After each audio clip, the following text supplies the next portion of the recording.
Melihat bahwa ini indikator menunjukkan bahwa ekonomi Indonesia mengalami perbaikan ya, di semester kedua di kuartal kedua 2021 ya. Karena ini kan datanya data bulan April ya, data bulan April, kita lihat confirm kedua data menunjukkan, perbaikan dari sisi inflasi. Inflasi total mengalami kenaikan, walaupun inflasi inti atau core inflation yang biasa dilihat ekonom sebagai indikasi apakah daya beli masyarakat atau konsumsi masyarakat itu bertumbuh, itu memang mengalami perlambatan ya. Jadi, memang, tapi di sisi yang sama data Purchasing Manager Index Manufacturing kita, itu mengalami perbaikan ya, terus mengalami peningkatan di bulan April. Artinya apa? Artinya bisa jadi ekonomi kita tumbuh positif, confirm tumbuh positif, tapi mungkin tumbuhnya tidak akan setinggi, proyeksi pemerintah sebesar 7% di, triwulan kedua 2021 ya.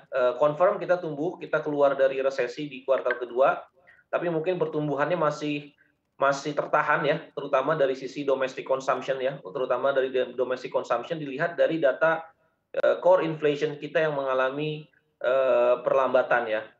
Terus juga data Mhm. PMI yang mengalami kenaikan, terutama untuk indeks manufacturing itu bisa menunjukkan bahwa terjadinya tren perbaikan, yang diindikasikan sudah lama dari sisi ekspor maupun import ya. Jadi, sektor manufacturing kita kemungkinan akan terbantu dengan perbaikan konsumsi maupun investasi di Amerika dan China ya, yang dua-duanya itu kan merupakan sekitar 60% dari GDP dunia. Dan kedua negara itu kita lihat memang di kuartal pertama tumbuhnya cukup kuat sekali ya. Amerika tumbuh 6,4%, China di saat yang bersamaan tumbuh 18%.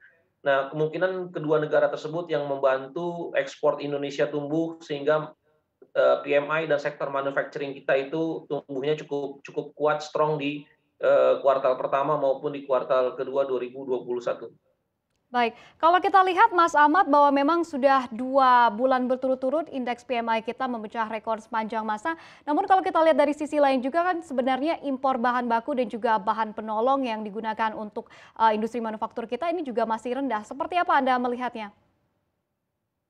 Kalau saya lihat ya mungkin, data impor kita itu sudah cenderung membaik ya di bulan, Mei itu data impor kita sudah tumbuh double digit, begitu juga di bulan Februari, sudah 2 bulan berturut-turut data impor kita mengalami kenaikan, baik itu data impor untuk, barang belanja modal ya, capital goods maupun juga raw materials itu naiknya double digit ya, itu juga mengkonfirmasi kenaikan dari data, PMI ini ya, sebenarnya ya. Jadi kalau kita lihat memang sektor manufacturing ini kelihatannya sudah mulai menunjukkan, geliat ya, sudah mulai tumbuh positif, tapi, kontribusi sektor manufacturing ini yang semakin turun ya, dibandingkan 10 tahun lalu ya, kontribusi sektor manufacturing itu semakin turun dari 25% ke 20% dan sekarang ke 18%.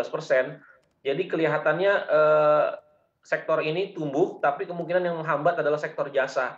Terlihat sekali di data inflasi ya, di mana sektor-sektor yang terkait dengan leisure, sektor-sektor terkait dengan, jasa yang berhubungan dengan intensitas, mobilitas manusia yang cukup tinggi itu masih terpukul, seperti transportasi ya, terus juga tempat-tempat rekreasi, kemudian juga retail ya, sektor retail itu juga sampai dengan posisi Maret.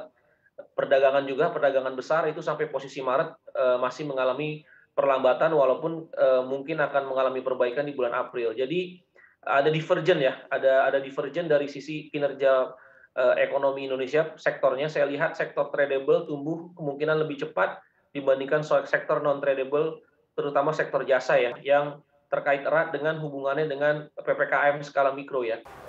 Nah, bagi Anda yang ingin mengikuti berita ekonomi dan juga bisnis, jangan lupa untuk install CNBC Indonesia di App Store dan juga di Play Store.